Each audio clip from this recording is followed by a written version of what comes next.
going to call the meeting of the Sustainable Infrastructure Policy Committee for February 15th, 2023 to order. A quorum is present. The first item on our agenda is approval of the minutes. Representative Ream, can I have a motion to approve the minutes for February 8th, 2023? So moved. Representative Ream moves approval of the minutes for February 8th, 2023. All those in favor, please say aye. Aye. Opposed? Motion prevails. Ooh, that was a hard one. So the first thing on our agenda this morning is a presentation from the Michigan Infrastructure Council. So for those of you who don't know, the MIC was they call it the MIC, which I think is kind of cute. For those of you who don't know, the MIC was bipartisanly created in 2018 by the Michigan legislature. The legislature's goal for the MIC was to map out strategic frameworks to address Michigan's critical needs for infrastructure improvement. And the goal has been accomplished through the MIC's core principles of collaboration. And I think this really fits in nicely with the conversations our committee has had about empowering our local partners to better understand and maximize their infrastructure assets. So members, you can find a copy of the presentation in your packets. And Mrs. Keon and Mr. LaRue, please introduce yourselves for the record and begin your presentation. Thank you. Thank you. Are you able to hear us? Yep. Yes, we are. Great. Go ahead, Ryan. You go first. All right.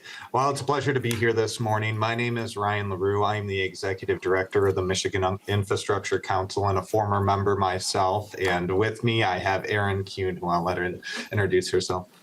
Yes. Good morning, everybody. My name is Erin Kuhn. I am a voting member, a governor appointee to the Michigan Infrastructure Council. For my day job, I am the executive director of the West Michigan Shoreline Regional Development Commission, a regional planning and development agency, one of 14 across the state. So with that, we have a short presentation today where we're going to kind of go through the history of the MIC, what we've been doing since our establishment, and then hopefully hold some time for questions from the group afterwards. So without further ado, I'll kind of just jump in. The first thing that I have here is some of what laid the foundation for the MIC, and I don't want to dive too deeply into this, but prior to being established through legislation, one of the founding efforts that led to the creation of the MIC was the 21st Century Infrastructure Committee. And this was created by executive directive by the former administration here in Michigan, the Snyder administration, recognizing that we'd seen a recent uptick in kind of catastrophic infrastructure failures. And we needed to not just learn how to deal with them better, but learn how to avoid them. So a lot of this was kind of doing that deep dive to look at what was out there in the market, what we weren't tapping into that really provided an opportunity where we could proactively address what we were seeing in the infrastructure space. And through those efforts, we kind of had identified asset management as one of these keys to a prosperous future here in Michigan. So instead of just kind of diving into the deep end of asset management, what we kind of parlayed the Infrastructure Commission into was a pilot report to really determine the feasibility of maybe statewide asset management being handled through the state departments and in conjunction and working as well. So both of these are the reports you'll see on this slide, and in the slideshow that was sent to the group, these are both linked to the physical documents. So pretty large reports, really get into depth about some of the learnings of those efforts and what laid the foundation. But a lot of that was just understanding that path forward that we saw as being a viable path forward through collaboration and coordination and increased use of asset management. So with the success of those two efforts, we did end up becoming a legislative agency. So in 2018, there was a package of 3 bills that really stemmed the creation of the Michigan Infrastructure Council. The first was for the Michigan Infrastructure Council itself, and that is Public Act 323 of 2018. And then the other two were our 2 sister councils that were created alongside us to support our efforts. The Water Asset Management Council, which is housed within our DEQ, and the Transportation Asset Management Council that is housed within our DOT. So these three groups really work in concert here in Michigan to really create a culture of asset management within all of these individual infrastructure silos. And then the MIC is really the glue that brings them together and looks for opportunities to integrate the individual asset class asset management programs and look for ways to further along those through integrated work that looks across assets and really tries to tease out as much value as we can as we're collecting this data and looking for paths forward. So as I had mentioned, these are very strategic in the way that we were created. As I had mentioned, the water asset management is within Eagle, who is our DEQ. Our TAMC, our Transportation Asset Management Council, is within our DOT, and the Michigan Infrastructure Council is here within Treasury. And the placement within Treasury is very strategic, as much as it seems odd on the front end. So what we had realized is when we kind of mix some of this kind of building a culture of asset management with regulation or oversight, there was a lot of just questions that arose. So instead of putting us within that regulatory scheme of Eagle with our water regulation or that oversight scheme of MDOT, we wanted to be housed in kind of an unbiased third-party situation so we could really just get to the core of these and not have that idea of further regulation in the back of our participants' heads or stakeholders' heads. So that's a lot of why we were housed within Treasury, and it's often one of the first things we are asked when people ask about the creation of the mix. So I'd just like to get out there and really talk about the intention of why we were housed within Treasury. And then I'm going to skip that because it's a video and we don't have too much time. So with that, this video that is included just talks about integrated asset management, and John Weiss, who is our chair, giving a little bit of an oversight of what we view integrated asset management is, as it's not just a normal term that you hear every day. So kind of talks about our brand and what we believe integrated asset management to be, but I'll leave that for the group to view on their own, and just kind of for the purposes of this move forward.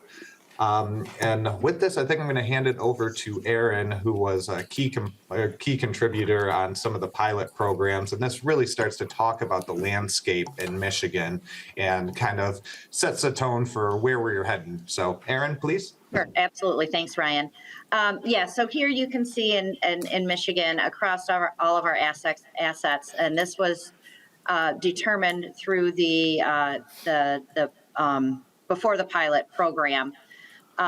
We have 3,350 separate asset owners within the state of Michigan. We know it's more now, but really all working in silos and not understanding and not knowing what the other hand is doing, what the other assets are doing. So I'm sure, like you see in Minnesota, there's a lot of duplicate projects that are happening where roads are being reconstructed, they're being cut open. The next year to do a water main, or the next year to do a private utility. And we really wanted to start breaking down those silos and how we can better work together. So the Michigan Infrastructure Council was created. And the next slide here, Ryan, he's controlling the slides. Here are the council members. I think one thing that is very unique with our council is we have these voting members.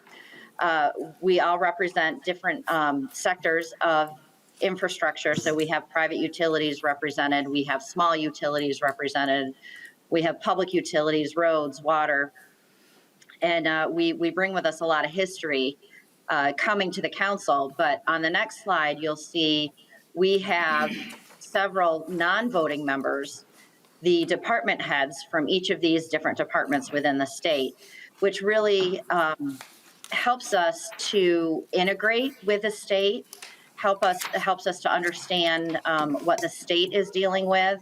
We help them understand what we as local asset owners are dealing with. And in my opinion, that's where the magic really happens with what we're doing at the council level. There's very good engagement from these departments, and we've had some really good conversations and been able to accomplish some really cool things at the state level. So we'll move on to the next slide here.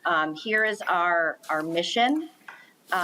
We came up with this first. I'll let you read it. I won't read it to you, but here's us kind of going around giving our spiel and winning some awards for what we're doing here. You mentioned before on the next slide here, we created our goals, which really are around collaborating, coordinating, prioritizing, because we know we can't fix everything first. So how do we prioritize the things that we need to get done now and then into the future? Educating not only the public, but also the legislators, educating the state departments, the asset owners themselves. So education at every level. And also investing. How do we invest in our infrastructure across assets to make sure we're putting that investment where it's making the most impact and makes the most sense? Because we know in asset management, fixing the worst first is not always the best route. So moving on. And I'll just add here that one thing you'll see intentionally left out here is compliance and regulation. We did not want to become a compliance or a regulator. We really wanted to become a strategic partner as we tried to move this forward. So as much as like it's not kind of front and center here, that was one of our main goals, is to really stay away and stay out of that space and just become a trusted partner where we could build capacity within our local governments and within our asset owners. And through a voluntary effort, we wanted to put something together that would bring the value proposition itself, would bring people to the table, as opposed to unfunded mandates or requirements. So a lot of these goals were really stemmed about how you do that without compliance or mandates on the back end of it. And we really looked at these 5 goals. If we could do these well, as the way that we could get there, we could have large participation, we could build stakeholders, and do that without the need for compliance and mandates. I think from the state level, we've seen that those have not been incredibly effective over the previous decades. And we really wanted to move and try something a little bit different and try to really engage and kind of work as a strategic partner, as I had mentioned. Great. Thanks, Ryan. So concurrently, when we were developing our mission and goals, we were also going around the state, because we know the state, other than roads, really doesn't own a lot of infrastructure. They don't own water infrastructure, drinking water, wastewater. And then we have the private utilities as well. So we wanted to really ask those utility owners at the local level, what are you dealing with on a day-to-day basis? What's working, what's not working? And what can we, through the MIC, do to help you manage your infrastructure? We know that the situation we're in has taken us decades to get to, and it's going to take us decades to get out. So what are some tangible things that they see we can do? And you can see here some of the numbers of the participants that we had, the feedback that we received. And those were really, really successful. And those really helped us identify our main pillars of what we're doing and what we've done over the last 5 years that since we've been created. With that, can you go to the next slide, Ryan? These are our main pillars that we're working on. We've put together an asset management champion program. We'll go into a little bit more detail on that.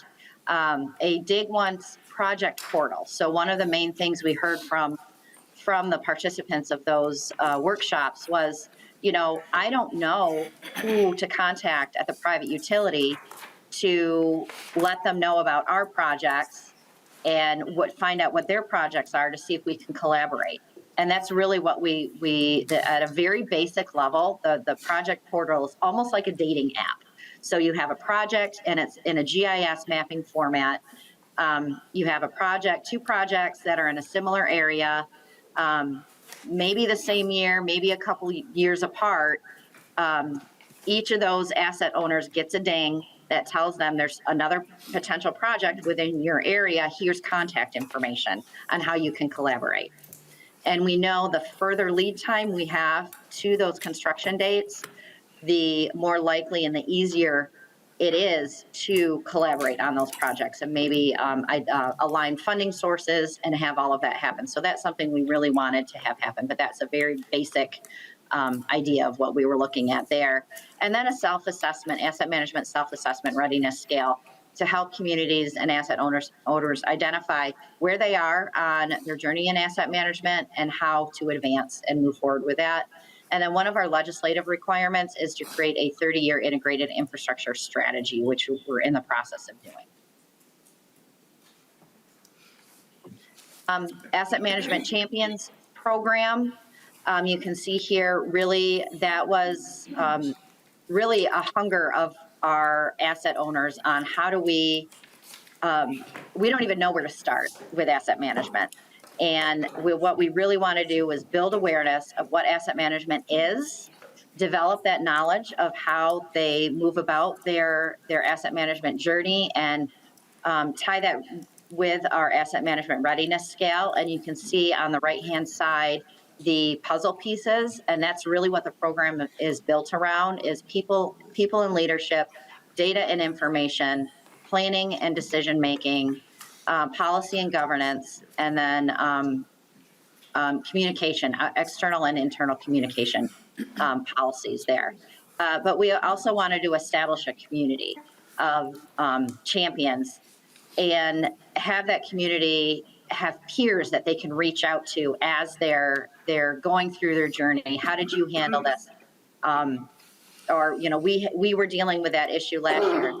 We dealt with it. So that's something that we're really proud of that we've gone through. And the next slide here shows we are in our 4th class of asset management champions. You can see the dots of where they have come from across the state.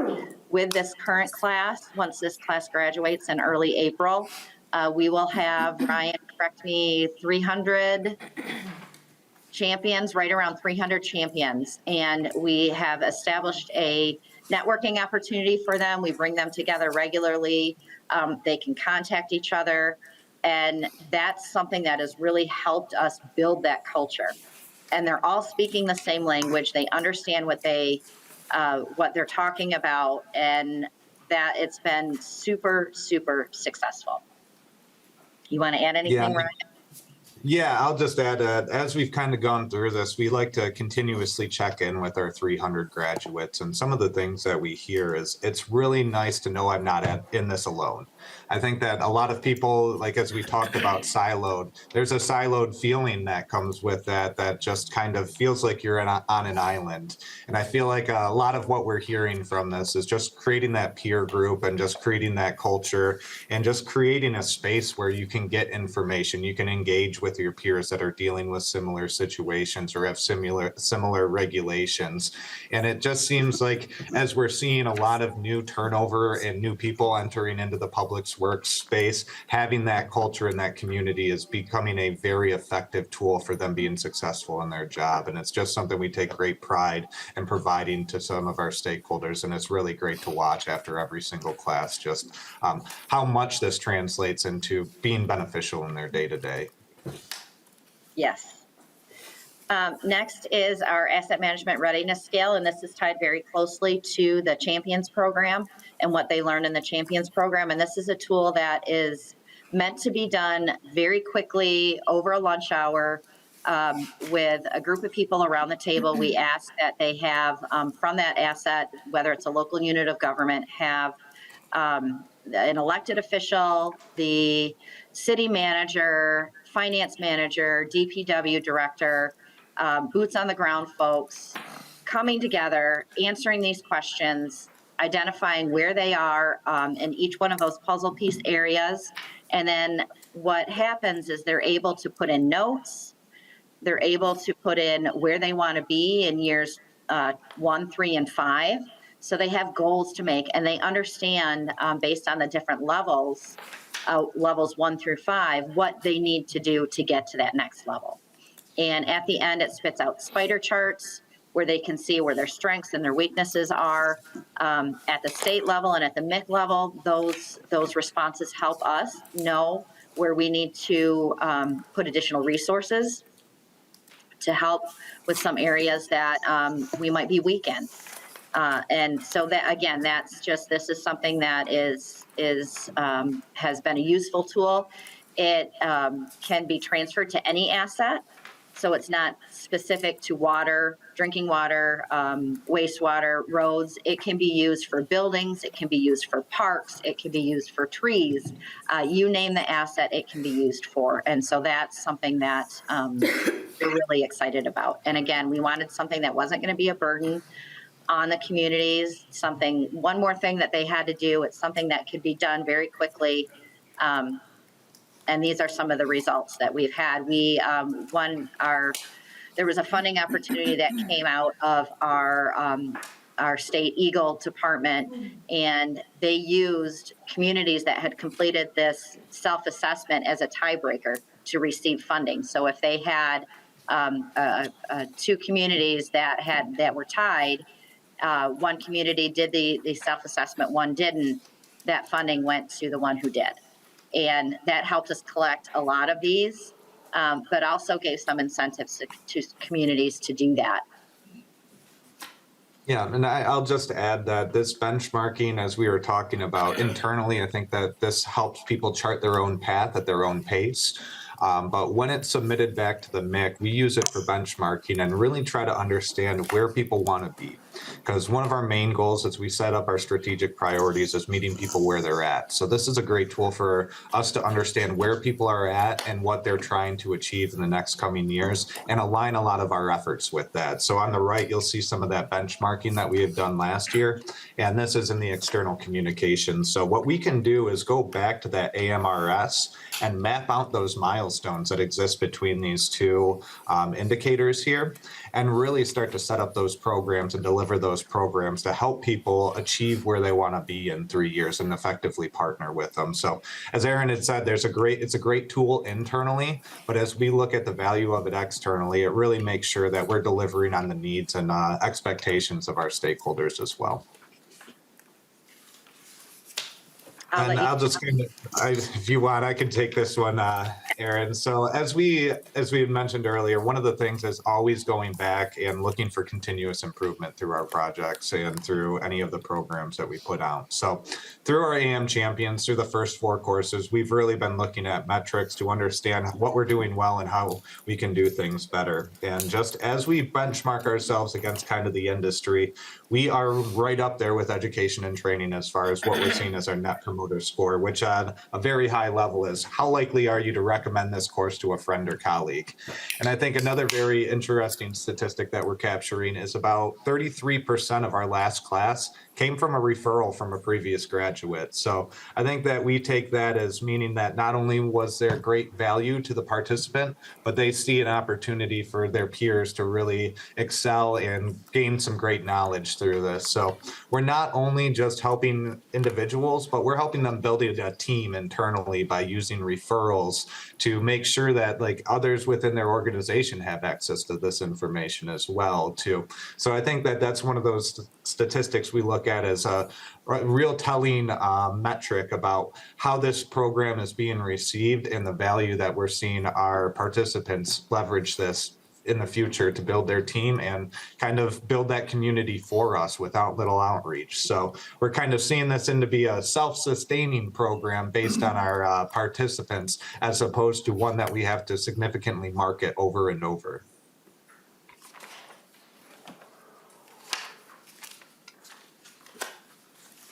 So I can also go into the Dig Once portal because this is kind of my bread and butter on my day-to-day currently. So as we had mentioned as we went around the state, we were asking people what some of the barriers to better coordination were.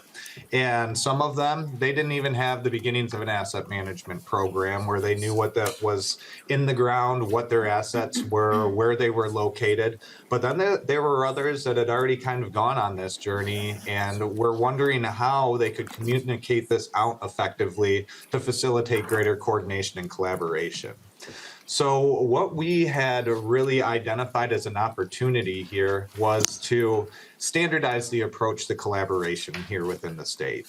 So what we had heard is collaboration was happening, but often in an ad hoc manner. So every time that two projects came up, two people would reach out, they would kind of go through their own internal process and they would get things done, but there was it was a clunky kind of mess, for lack of better words. So what we were looking at is trying to build a standardized process that took the good parts of what people were already doing and applied them into a framework from which we could build and we could teach. So the Michigan Dig Once portal is a GIS system that is developed and run by the Michigan Department of Treasury here at the MIC. And what we do is we aggregate long-term capital improvement plans from local governments, private utilities, and state agencies all into one map for the purposes of both temporal and spatial analysis. As Aaron had mentioned earlier, sometimes you have projects that are planned in the same area of right away at the same time, and you're seeing two people show up with shovels on the same week. And at that point, there's not too many opportunities for coordination and collaboration. You just kind of have to figure it out.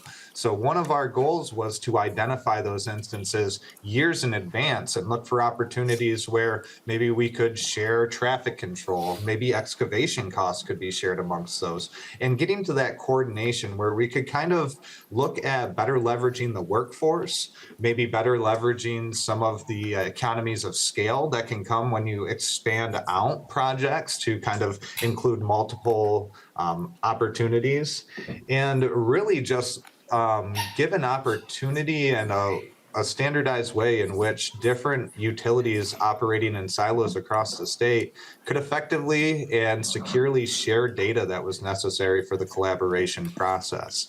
So I love the idea that this is a dating app, because it is essentially what it is. It almost uses the same algorithm. You know where this project is, when it's happening, what its interests are, and then you can really, once those data sets are in a similar database, those synergies can be identified and communicated out to the necessary stakeholders. So really leveraging technology to further this collaboration need and simplify this collaboration need, with the hope that it just becomes business as usual. If we can get it simple enough, I think that that is our end goal. So similar to all of our programs, we continue to iterate and look for that and communicate with our early adopters and try to do just find ways forward that make this more simple for us moving forward. Right, and it can help minimize the disruption to the public that are moving through those spaces as well.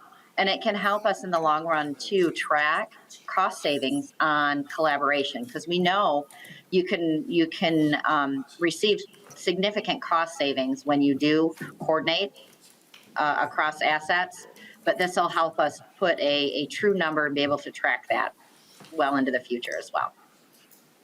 Yep, so the cost effectiveness, the safety of having less construction. I think construction is always a safety concern for those that are doing the construction and those that are on the road. So having fewer opportunities for safety incidents with construction is another benefit that we see, and reliability. I think that as we were seeing all these cuts that go through newly paved roads, there's a quick degradation that comes with all of those cuts that is unnecessary and can be avoided. So we're hoping to keep our roads longer standing, more reliable by instituting less cuts as well. So one of the key components of that moving forward as we have this major investment in roads here in Michigan. So one of the things I mentioned earlier that we are legislatively required to do is put together a 30-year integrated infrastructure strategy. We're in the process of doing that right now. And again, we're holding true to the fact that we're not only working at the state level, but we're trying to meet the needs and look at the future of the infrastructure at the local level as well. So we have engaged our champions, our graduated champions, in helping us gather feedback on what we need to do well into the future for this 30-year strategy. We're also going around the state doing 8 workshops coming up here in April and May, again, to talk about strategies and gather input from the local level.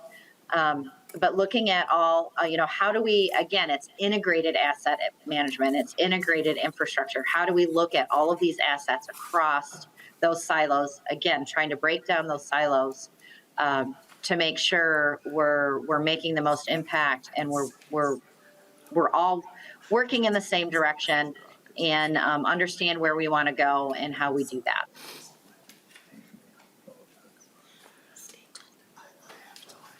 All right, so that kind of ends our presentation, and I'm happy to turn it over, Anna, to the group for questions. Thank you. So members' questions, I'm gonna go back to the Dig Once portal project slide. Have you already, it's only been a few years since you guys have implemented this. Have you been able to see any kind of cost savings already when it comes to, getting those infrastructure projects done? Yeah, I will say that during the pilot process, one of the very first things that we wanted to do was capture those cost savings and put that value proposition out as a way to draw people into the system.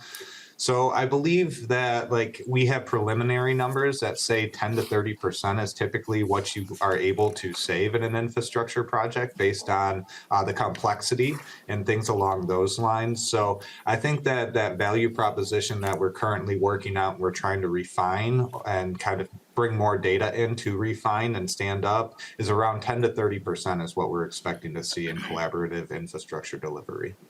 Wow, thank you. Representative Kraft? Thank you, Madam Chair, and thank you to our presenters.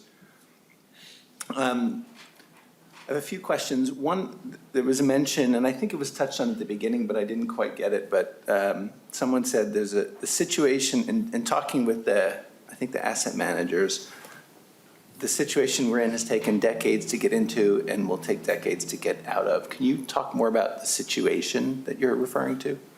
Yeah, that is the condition of our infrastructure is failing, and that's happening at every level, whether it's drinking water, wastewater, roads, and we don't have enough money to fix it. And it's not that the way that it was managed in the past was wrong. It's just that we didn't know what we didn't know, and it's taken us decades of not investing what needed to be invested to maintain the infrastructure that we have.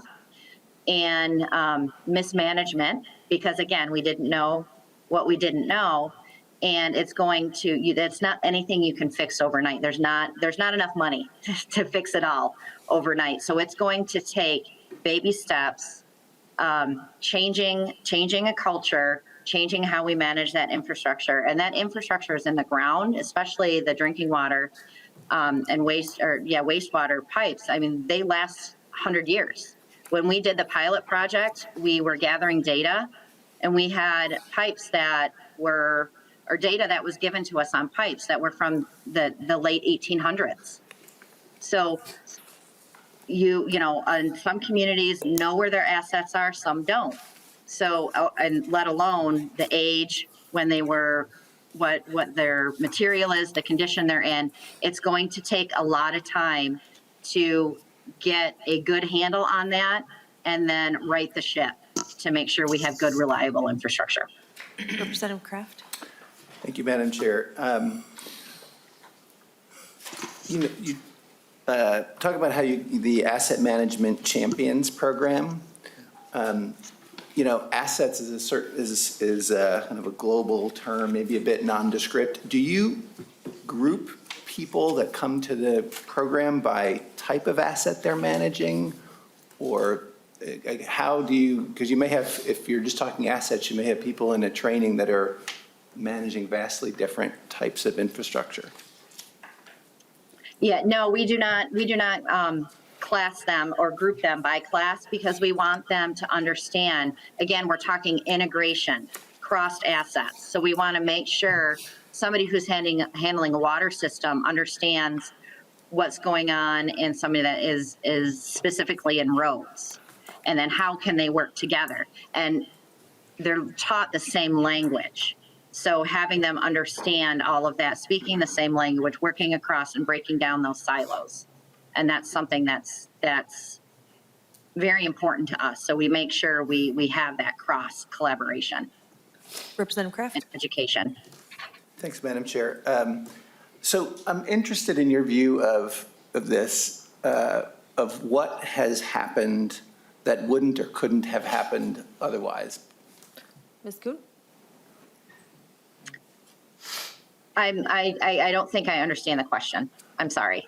So in managing your infrastructure in Michigan, so there's lots of things here, but you exist now, this Michigan Infrastructure Council. So what's happening really differently that wouldn't have happened or couldn't have happened otherwise for your? I think breaking down those silos, and people just didn't talk to other asset owners in the past. And I think, again, we're only 5 years old, so it's really hard to have major impacts. But I think within 5 years, but I think the fact that we're going to have 300 champions coming up here in April that all understand and have the same vocabulary of asset management and how to work together is a huge win.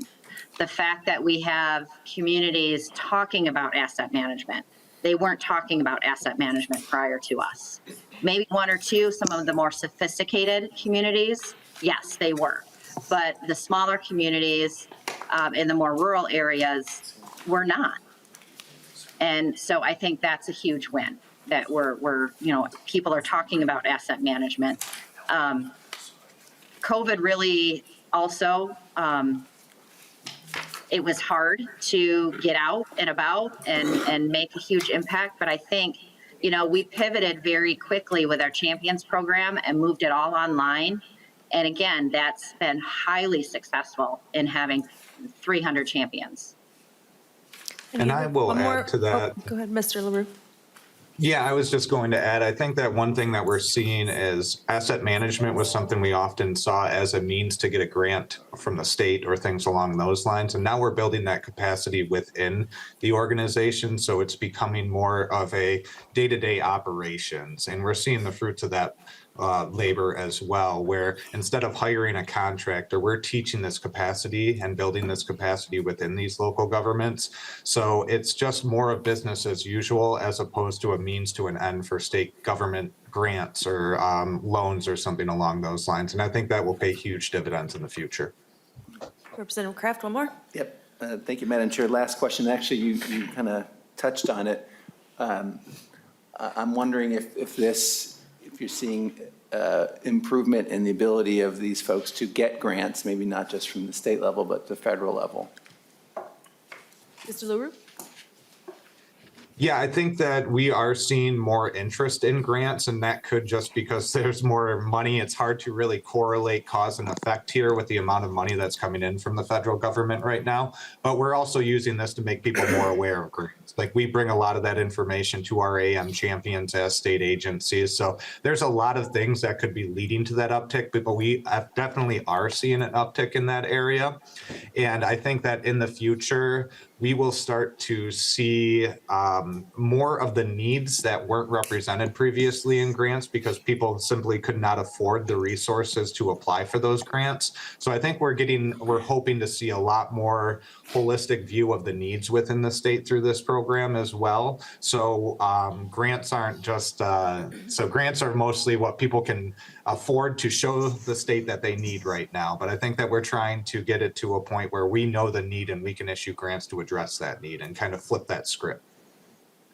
And I think also to add to that, asset management helps those communities and those asset owners where they need to put those investments and seek those grants, and it helps them put the data and the reason why and justification behind those grant applications. So yes, I think if it hasn't already, it will definitely in the future because they'll understand more of their systems and the impacts of where those dollars need to go, again, to stretch the dollars as far as they can. Representative Gilman. All right, thank you, Madam Chair. So I love this portal idea. Was this, the portal it coincides with the asset management readiness scale. Is that a part of the portal? I was just curious about that. Mr. LaRue or Ms. Keon? Kuhn. Like the letter Q, Kuhn. Go ahead, Ryan. Well, I'll start, and Ryan, you can jump in. The AMRS, the self-assessment, is tied to the Champions program. But they both also point to the portal and the need to work in the portal to help that cross collaboration as well. But Ryan, if you want to add to that.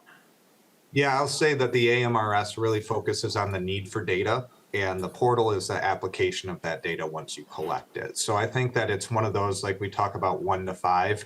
I think that step 1 is saying you need to get an understanding of what your system is, what the components are, get that database of it. And once you have that database, you can start to think comprehensively about it. And the portal is really like that 4 or 5 competency as far as data and data management.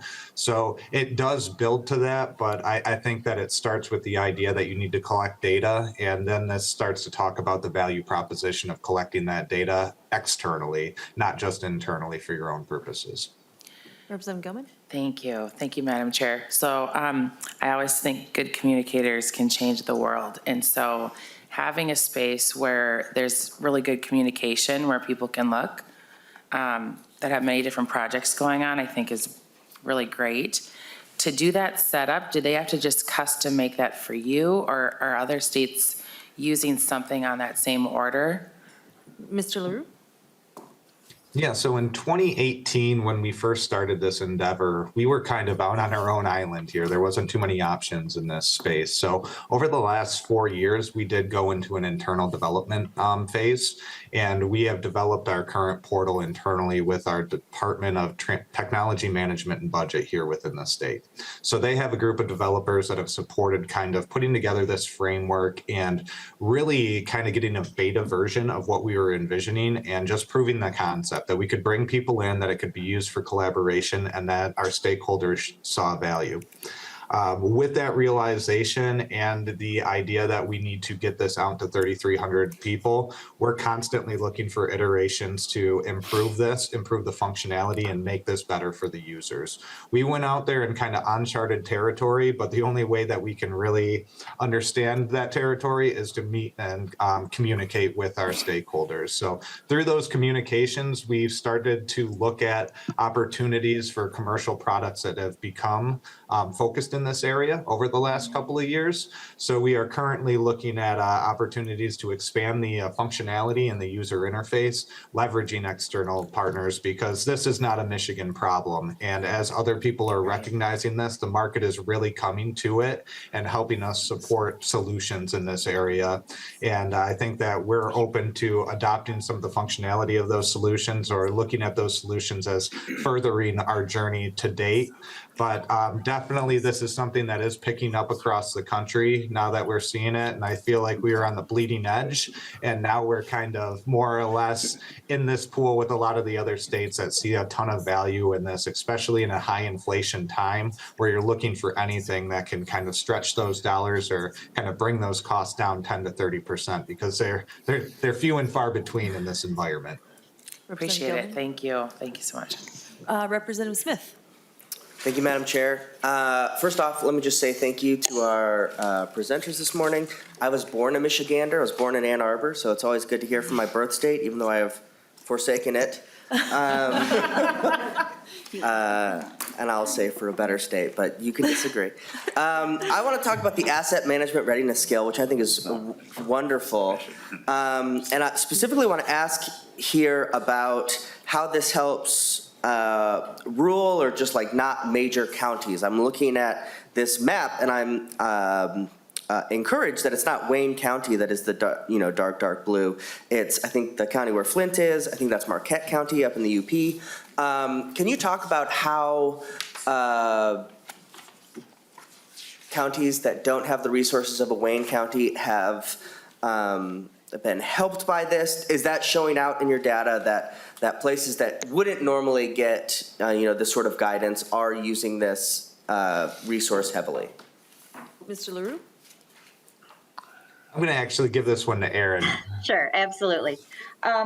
Yeah, again, it's a really simple tool to use, and we know that our more rural communities, counties, cities, townships that have infrastructure rely heavily. Their DPW directors or DPW departments are typically private consultants. They hire engineering consultants, and they can help them fill out this self-assessment.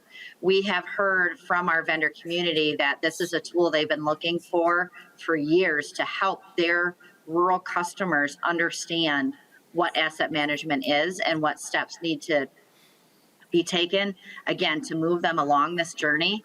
So we have heard from them that this is a simple tool. It takes, like I said, a lunch hour or less to go through, fill it out. The more you do it, the faster it gets. And it helps everybody to speak the same language.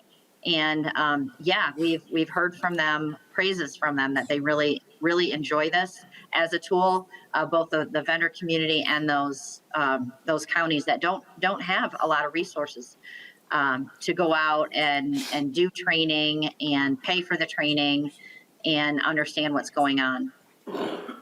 Representative Smith? Yep, and then thank you for that. Secondarily, so this is a larger question, and it might be hard to answer particularly, but like Michigan, Minnesota is not a one-party state. We have to do things bipartisanly, and this council is very purposely, when you look at how it's put together, bipartisan, that it's majority, minority leaders in both houses of the legislature and the governor who are appointing people to this council. How has that worked, so to speak? What are some lessons we can take from being able to work together across the aisle? I mean, we're politicians. We all love ribbon cuttings in our districts. But outside of that, what are some ways you've seen that has strengthened being able to actually help your constituents, your people in your state, by working across the aisle? Ms. Kewen? Yeah, I would say that politics is not in our conversations at all. So, and it's been great that we were created by a Republican governor, but our current governor, her platform when she was running was fix the damn roads. So that infrastructure and our quality of infrastructure really transcends parties and transcends that political game that we have to play. So politics just does not enter into our conversation at all with what we're doing. It's about providing and having the most reliable infrastructure for our residents that we can have to help with quality of life, to help with environmental health, and to help with economic development. And that takes the politics really right out of what we do. So we don't, as a council, we don't talk, that doesn't even enter our conversation. So I don't know, Ryan, if you want to add to that. No, I had just jotted down good outcomes from citizens, like is really our focus. And that's something that everybody can get on board. And I think that at the level at which we're attacking these problems, there's not a lot of political pressures. And we've been incredibly bipartisan over the last 3 or 4 years as far as infrastructure. And I think that that's really made it very simple for us to avoid those and just focus on outcomes for our citizens. Representative Smith, any follow-up? Yeah, thank you. I would just say that perhaps no better recommendation for this sort of model than what you said there. So thank you. Representative Anderson, and then we'll have Representative Hornstein. Thank you, Madam Chair. Question for the presenter. It appears as though your council deals mainly with public infrastructure. But I did see on one of your slides a couple of wind turbines and mentioned renewable energy. Minnesota is going to be embarking on a lot of power line construction projects in the next few years, 15 years or so. So do you get into that at all with certificates of need, routing, that type of thing with power lines? And if you do, what suggestions can you give us for moving that process along smoothly? Ms. Kewen? Actually, I'm going to kick that one over to Ryan. Yes, Yeah. Mr. LaRue? Yeah, I was fortunate enough. I came from the regulatory agency. So you have the Minnesota PUC, we have the Michigan Public Service Commission, who is primarily focused on that and sits on our non-voting membership as well. So what we've seen is, as rate regulators that the state typically is, there's an opportunity to create incentives for those agencies to participate and be good partners within this. So with that idea and with that opportunity that exists, we have been able to integrate our public utilities directly into this work. One of our members, our voting members, is Marco Brazano, who is actually a vice president at DTE Energy, who is one of our largest utilities. So we have engaged them, and as we've seen with large transmission lines and things along those things, they're necessary, but they're hard because a lot of the times they go through rural communities and they require a lot of buy-in from a bunch of different stakeholders. So we've been looking at opportunities for better leveraging right-of-ways to kind of grease those skids and make transmission a little bit easier. And just that integrated work is something that the utilities are incredibly interested in as well. So they've been really welcome to the table and have come to the table because they see a ton of opportunity as well. And as we have very high electric rates here in Michigan comparatively to the other, like the rest of the Midwest.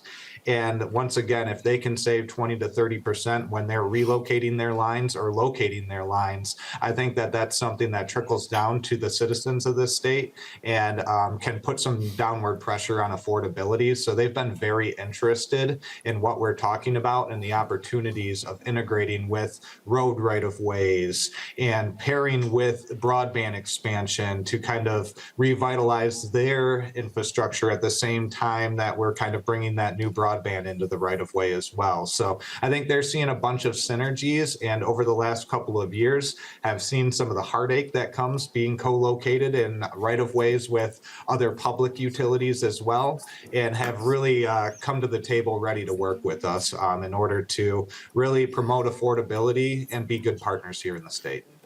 Representative Anderson? Just one more quick question. Thank you, Madam Chair. We have plenty of time. You mentioned roads and breaking up if you have to cut across them. I've heard some crazy high numbers. What are the weight limits of the highways in Michigan, your freeways and your other heavily traveled roads?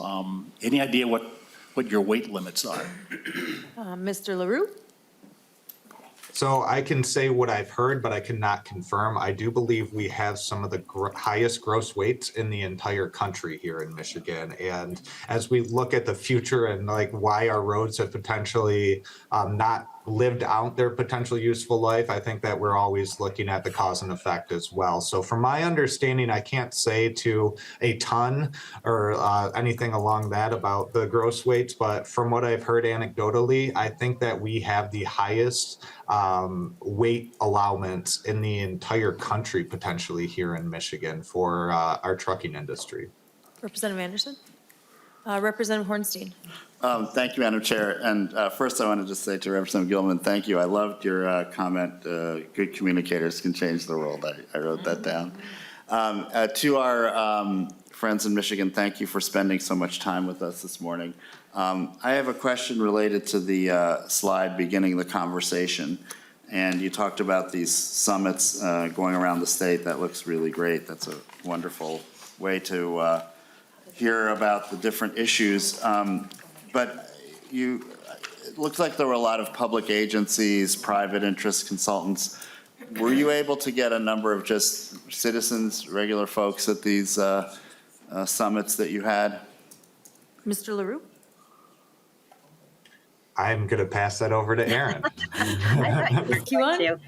Yes, I can take that one. They were definitely open to the public. We did not have a lot of general public there.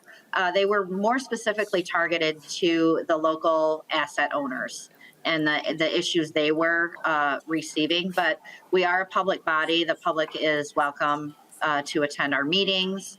And through the 30-year infrastructure strategy, we're hoping to reach the public as well as we develop that.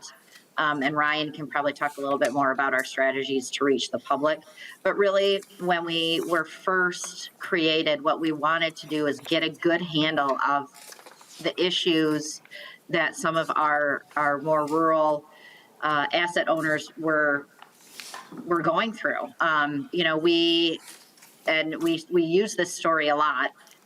We were trying to find Bob, which is what we called him, and it was the DPW director in a rural community that had been there for 40 years. He helped put in all of the infrastructure, so it was all in his head. He knew when every valve was last turned and where everything was. Either Bob retires or Bob passes away, and all of the institutional knowledge of that system is gone. We found many communities where that happened, and we wanted to know what we could do to help them. Representative Hornstein? And yep. Chair Hornstein? That's very helpful, thank you. Just wanted to get a sense of the constituency a little. And then one last question, Madam Chair, and I might have missed this, so I apologize if it was in the presentation, but how many, does this have dedicated staff, and if so, how many? Or is it just people from different agencies that, staff up the council? This one I think I'm going to be able to get right. Mr. LaRue? You got it. That is right. So we have a appropriation from the state budget agency of 3 FTEs here in Treasury.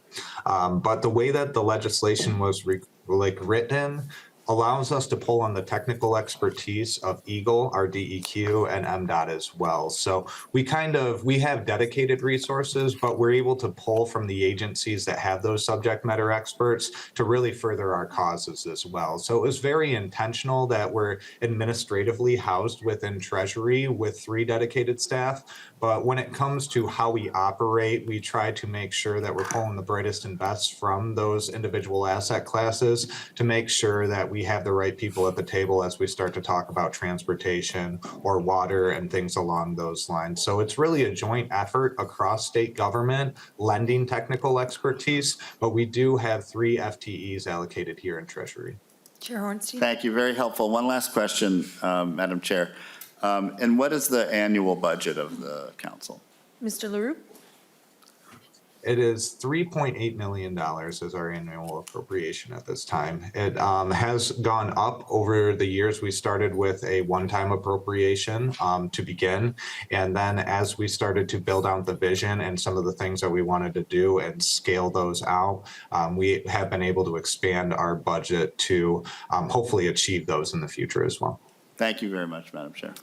Thank you. And Mr. LaRue, has there ever been any thought onto doing kind of a return on investment of that budget? I'm kind of curious on that. I really love ROIs and always want to see that. Yes, and that is one of the big things around getting that value proposition of coordination right. I think that we could go out there and put some numbers out there about what has been saved in that space. And I agree with you. I think that it will far exceed that annual appropriation. But I think before we put anything out there, we want to be very firm on those numbers and make sure that we're not kind of overstating them and things along those lines. So we're really working to refine that value proposition so that we can calculate an ROI out and just show that this is a good investment from state dollars and that it's returning far in excess of what it's putting in. Thank you very much. Well, I don't see any other questions from the committee members, so I very much appreciate you guys joining us this morning to testify. And so with that, we will move on to the second part of our agenda is a presentation from the Minnesota Infrastructure Alliance. And they'll be speaking about the work that they've done in Minnesota to track the condition of our infrastructure. You can find a copy of the presentation in your packets. And Mr. Russ Mathis is a Director of Public Works for the City of Eagan. If you'd like to have a seat, introduce yourself for the record and proceed with your testimony. Thank you, Chair Cagle. Good morning, committee members. As indicated, my name is Russ Mathis. I'm the Public Works Director for the City of Eagan during the day. Some of my other duties include I'm the chair of the Public Works Assessment, our Public Works Association's Asset Management Committee. So APWA is our organization. And then as far as the Infrastructure Alliance, APWA is a supporter and basically started the Infrastructure Alliance. And so I worked with them as well. So you just heard what's happening in Michigan with regards to asset management. Thank you. And I just want to share a little bit about what's happening in Minnesota, what can happen in Minnesota, and maybe what you folks can assist to get us a little bit closer towards what Michigan is doing. So I hope you were interested in what Michigan was presented, and hopefully by the end of my little talk here, you'll be even more excited about it. So I can't even see the pictures, Anna, so sorry about that. So I'm gonna fly blind and, all right. So I'm gonna suggest that in your roles, every spring, you're hearing a whole lot about infrastructure. And you're getting a lot of requests for repairs, requests for replacements, requests for money to take care of infrastructure. And I do not disagree with any of those statements on needs. They're real needs. But I wonder, like maybe many of you do, is, well, how much is there? How much infrastructure is there? What are the needs? What condition is it in? And what's the value of all that infrastructure?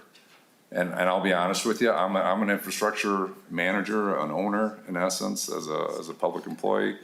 Most infrastructure owners don't have a plan for the future needs of their infrastructure. It's an overwhelming task, and most of us just aren't there. So we operate reactively, not proactively. So what's asset management? We talked a lot about assets already. Assets are anything basically that provide value.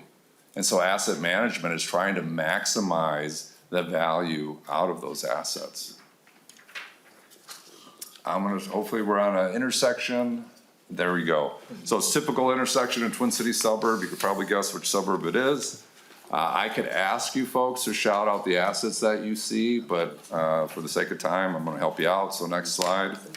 So you're seeing, even though I can't see, you're seeing street lights, you're seeing traffic signals, you're seeing curb and gutter, you're seeing pavement markings, you're seeing sidewalks, you're seeing retaining walls. If you go to the next slide, Anna. What don't you see? Well, we already talked about it in Michigan this morning. You don't see water mains, you don't see storm sewer pipes, you don't see sewer pipes. Next one. So what does asset management cost? Well, it costs less than the savings and efficiencies that it creates. It provides reduced risk in emergency repairs, which are always costly.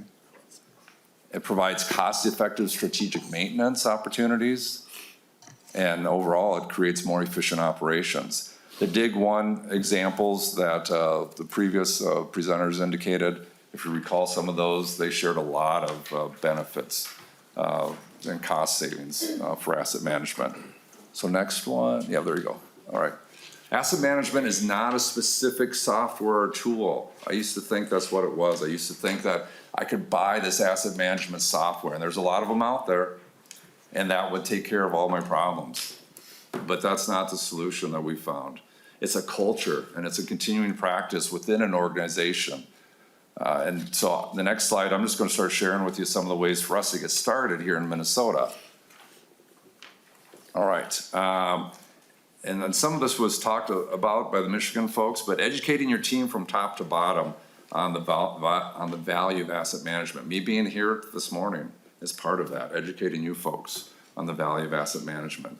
Determining your asset management guiding principles, that's like most effective efforts that you do, that's an important aspect of it. And then start gathering the asset data. Verbally, the example shared by one of the presenters earlier was the Public Works Director who's been doing it for 40 years, installed everything's right up here.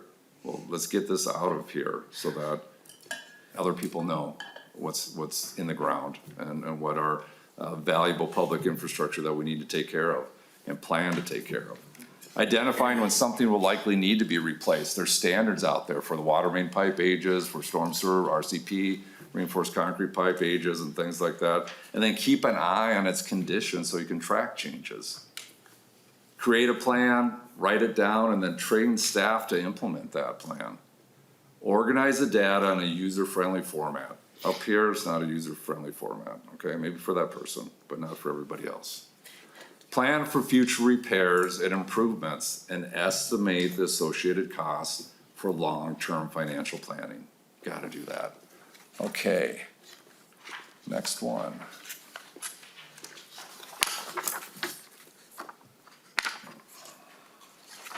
What are the goals of asset management? The folks from Michigan shared this a little bit too. It's all about what's best for the public's health and safety, the environment, our economy, and then our quality of life as a whole. So the results of asset management will lead to the right maintenance being done at the right time to extend the life of our infrastructure, to maximize that life, and reducing long-term costs. Planning to maximize the life of assets for as long as you can afford to do so. Folks from Michigan talked a little bit about just where they're at, and I'll share where this is. We're in a similar position where we can't afford to do what we need to do. Not right now. We don't have the funding for it. And looking farther into the future, not just having a 1-year plan, a 2-year plan, not even having a 5-year plan. I just presented a 50-year plan to our council so that they could adequately plan the financing for our utility system for the next 50 years. So it's not a surprise 50 years from now. And those folks then have to take this big hit. We can start preparing for that time and the replacement of the current infrastructure that we have. Making budget and utility rate decisions based upon facts, and that's what our council just did. Making it easy to find answers, and increasing the efficiency of the systems and the operations even on a day-to-day basis. Next one, there you go. All right, why now? There are a number of challenges for today's infrastructure. All of these listed on the slide you're looking at are relevant and important, but I'll just talk about number 5 right now. And that's a lot of what Michigan's efforts are going towards. I'm struggling with our own infrastructure. Just City of Egan, sewer, water, storm sewer, and streets. All of those have different life expectancies. They were all installed at the same exact time, but they're gonna last different lengths of time.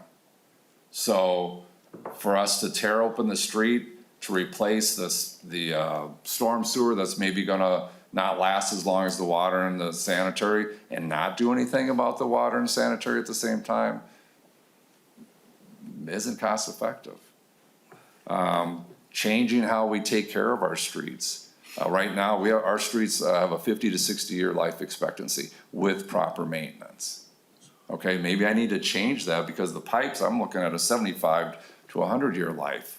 So I don't want to replace and reconstruct the street in 60 years and then 15 years later have to tear it all up again. So 5's kind of a challenge for me right now, and we're really trying to figure that one out. The infrastructure shares space. We share our own space with our own infrastructure, public infrastructure, but we're sharing the same space with all the private infrastructure as well. Having monthly meetings right now with Lumen or CenturyLink, maybe some of you know it better by that, right now just to coordinate our efforts and their efforts. I was interested in the Dig 1 example that they shared, the folks from Michigan. We've been doing something like that in Egan for 20 years. So for 20 years, we're having our annual meeting next week with all the private utility folks that are in Egan and providing services in Egan. And we're sharing with them our 5-year capital improvement plan so that they can see, here's what we're planning on doing over the next 5 years, much of which is within the public right of way. And that's where most of those folks have their services and facilities located. All right, next one, Anna, please. There are many tools and resources available to aid asset owners. This is an example of the map we're using. GIS is a powerful tool, but a lot of folks aren't implementing the tools or resources that they have unless they're enabled to do so. Many owners are still operating off paper maps, notebooks, memory. That's something though, at least that's something. but we all need to move further. We need to take asset management to the next level. It's all about getting, maximizing the overall life cycles of the assets that we all own, advanced communication with decision makers like yourself or council members, advanced communications with the financial folks so that they can plan and have funding scenarios or options for all of us to consider. And then just as what the Dig One or example that Michigan was talking about, increased opportunity for coordination.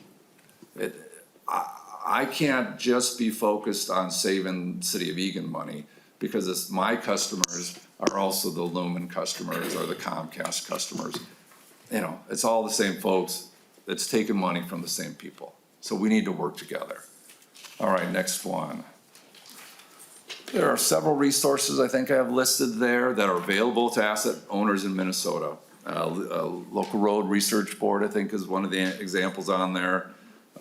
State auditors' data that they collected within the last half dozen years about the quantities of assets throughout the state at city, county, and state levels. You may or may not be surprised, MnDOT doesn't own the most roads in the state. You know, the cities do. Some public agencies have begun to utilize formalized asset management systems. Eagan has, and there's others that have done likewise. But that said, few of us are fully utilizing the available asset management resources. Something needs to change. Perhaps something similar to what Michigan is doing. So we've got a lot of different efforts that we're making currently. We have American Public Works Association has a website, Raise Our Grade. I don't know if any of you have gone there before, but we're trying to educate the public on specific projects within their districts or within your districts, so that folks can see the need that is out there. A large part of the benefit of asset management for Eagan is transparency. I can take a feasibility report level and share with folks, here's what we're planning on doing over the next 5 years. Got any questions about it? Here's the information I have to the best, of our ability. And then as we move along in that process, that map that one slide showed was Eagan. Folks from the community can go and click on their neighborhood and see what projects are planned in the next few years and see what the cost is of those, and they can kind of follow those. They can follow those through the process as it goes to the council, as projects are approved, as plans and specs are approved, as contracts are awarded, and construction is actually scheduled. And then afterwards, if they're accessible projects, they can also go there and see that information as well. So a lot of transparency with asset management, but I'm gonna stop here and I'm happy to answer any questions or continue the conversation with you folks. Thank you, Mr. Mathis. First up on the list is Chair Hornstein. Thank you so much, Madam Chair. Thank you, Mr. Mathis. You had mentioned in your presentation that the life cycle of a road is 60 years. Where are we at with many of our roads right now within that cycle? And one of the reasons I ask is we had a presentation in the Transportation Committee a few weeks ago from MnDOT, and they shared with us a fairly alarming statistic. We had this yesterday from the counties too. 10% of our roads will be in rated poor condition by 2030. And so feels like we're pretty late in that cycle, but if you could maybe shed some light on that. Sure, Madam Chair and Committee Member Hornstein. I'm just going to clarify. I said 50 to 60-year life for roads in Eagan. Okay. Okay. Well, Eagan has you can confine it to Eagan too. However you feel comfortable on the record answering the question, I'm fine with that. And I'll further clarify that Eagan has a pavement management program and has had one for 30+ years. And I'm not accusing Eagan of having poor roads. No. And I'm not receiving of that, but there's a purpose for me providing this information. Okay. Not all public agencies have a pavement management program. Yeah. Okay, so asset management helps encourage or leads to having pavement management programs. Pavement management programs are a form of an asset management program. And so without that, I would say that roads are easier to manage because we see them, we drive over them, we feel them. the water main, the sanitary sewer, and the storm sewer pipes, most of you folks in this room have probably never seen one once it's placed in the ground. So there, I don't know where we are as a whole at the state level for the condition of our roads, but the condition of our roads that you see are crying out for us to do something along this line. They're crying out for asset management as a whole, not just for the roads. I mean, that's what they're definitely crying out specifically for, but as a whole, they're a great evidence of the need for doing something along these lines for all agencies. Representative Thank you. Hornstein? No, just thank you. That's a very helpful perspective to have. I appreciate it. Representative Clardy? First of all, thank you for the presentation, thank you, Chair, and thank you for the presentation. My question's kind of twofold. You're talking about long-term planning and the importance of asset management. So let's say Egan has done that. So now all of a sudden there's a Vikings complex. How does something that's so unexpected go into this formula, and what kind of data do you use to recalculate? Great Mr. question. Yeah, Mr. thank you, Mathis. Madam Chair and committee member. When we have an asset management system, we understand that we know what we have in our systems. We understand the size of the pipes. If we're talking about getting water to a Vikings type of development or any development, we know what the capacity of the system is, both on a sewage, on a drainage perspective as well. We know what the age and condition of the roads are. And so when someone comes in with a development proposal, we get information from them, and oftentimes they're required to provide us data that says, this is what their needs are going to be from a water usage perspective.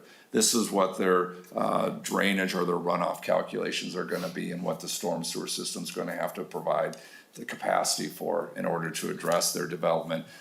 Here's what the traffic impacts are going to be, and so the width of the road or the types of traffic or intersection controls and things such as that. So when public agencies have an asset management system, they understand fully what they have, and they understand the capacity and the needs, replacement needs and such, so that when a development proposal comes along and they provide the information as far as what their needs are going to be or what demands they're going to put on the system, we easily can review that and compare that to what we already know. And then we can understand fully, okay, well, in order to meet their needs, we're going to have to put in a larger size pipe from point A to point B. We're going to have to widen the roads or put turn lanes in from point A to point B. We're going to have to put in a roundabout, at both ends of the project in order to accommodate their demand based on their development. So without public agencies or the public agencies fully understanding their system, that can be challenging and mistakes can be made. And then those can have significant impacts on the development, or they can have significant impacts on the community as a whole. Representative Clardy? Thank you, Chair. Thanks for the answer. Just a follow-up. So I am so sure that you did not plan on a Vikings complex like 50 years ago or 20 years ago or 10 years ago when you planned this. So now that has some kind of impact on what future plans were. So my question is just how do you fix that? Do you know what I mean? I understand that you have a plan, but how do you fix it? Mr. Mathis? Madam Chair, committee member, as part of being in the metropolitan area, the Met Council requires that we do a 10-year update on our guide plans, And so that's something we're accustomed to doing as things change and happen throughout that 10-year period. We're updating it and creating changes, recognizing the changes that have occurred over the last 10 years and the impacts that have occurred. So that's something we're accustomed to. I mean, definitely, I didn't plan on the Vikings coming, and neither did anybody else. But we were ready for that. We had already looked at, in that area in particular, we had already looked at regional transportation needs or demands and made projections in the future. And we had already made improvements on highways 55 and 149 for those future demands and needs. And we can't take anything and stuff it into, that portion of Egan. There had to be limits on what we could actually take, but the Vikings development fit what we already recognized we were able to handle. So transportation-wise, we were ready. We honestly finished up the highway improvements, and the city oversaw those, even though they're MnDOT roads, to address those future needs, because we knew something was gonna happen there. I'll be honest with you, sanitary sewer-wise, we were aware that things could happen, and the council was open to having things happen that might require an increase or an improvement for what we had, and then that is happening. So we recognize, because of the information that we had, that if something bigger happens, that we might have to make changes, and we're doing that with the sanitary sewer. But transportation-wise, we were ready because that fit. It's like anything, you can't fit 20 pounds into a 5-pound spot, but we were ready for the 5 pounds, so. Thank you. It sounds like because of your forward thinking and planning that you were able to kind of attract some of that development too. So I don't have any other members. Representative Ream. Thank you, Madam Chair. So I have a question about the page where you have the challenges for today's infrastructure. I serve in the city council in Chanhassen, and I'm looking at the part about climate change, part 4. We're talking about planning, it's written here, because of climate change and the resulting new weather conditions, some future operating conditions are unknown. And I'm wondering, when you're looking into the future, where are you getting information? How are you, I know we're dealing with the unknown, but what are you doing to plan for the future? Mr. Mathis? Madam Chair and committee member, so there are standards that you use for stormwater calculations in particular. And when I'm making references to that, that's what I'm thinking. So those have been upgraded. So when we design the city from a stormwater or drainage perspective, we use these older standards. So now what we've done is we've implemented the newer standards, and we've taken a look at the system as a whole, and we've recognized that there's areas that may have met the former standards, but they're not currently meeting the new standards. And so we're prioritizing those. So because we have an asset management system, that's an aspect, whereas maybe the pipe is not old or declining, but there's a higher risk of potential flooding in those areas where the pipe size, because of the new standards that are being used, because of the current pipe size, we may place a higher prioritization on replacing that pipe sooner. Again, not because of age, not because of condition, but because of the higher potential or risk of flooding due to the higher standards with changes in the weather systems. So, does that make sense? Representative Ream? Yes, thank you. Well, I'm just curious, are there certain resources that you're using, different, like the University of Minnesota, have they been providing help in that way, or? Mr. Mathis? There's computer models that we use. So basically, it's as simple as just changing the standard. You may have often heard of a 100-year storm event. I would prefer to say a 1% storm event, because I've probably seen 2 or 3 100-year events in the last 10 years. But so rather than that, in Egan, there was a 25% increase in that 100-year or 1% storm event. That's significant. So changing the model so that a 1% event goes from a 6-inch rainfall to a 7.5-inch rainfall, that makes significant changes on the flooding potentials and the risk. So that's how we utilize that. And then so that, again, with an asset management system, you can change that. That can become a legitimate reason or rationale for prioritizing that pipe system or that section of pipe over another pipe section or segment, so. Representative Reed? Thank you very much. I appreciate that. Thank you. Any other member questions? Seeing none then, I appreciate your testimony. That it concludes our agenda for the day. Our next hearing will take place on February 21st at 8:30, and I guess just keep an eye on your mailbox. I will plan to be in the State Office building. Representative Francis? Madam Chair, the OLA came out today. We just all got an email about the sustainable building guidelines. So I'm wondering if we will be able to hear that OLA report in this committee? That's a good suggestion, Representative Francis. I actually met with them yesterday to get a briefing on that OLA I met with report. them last week. Yeah, so I think that's a really good suggestion.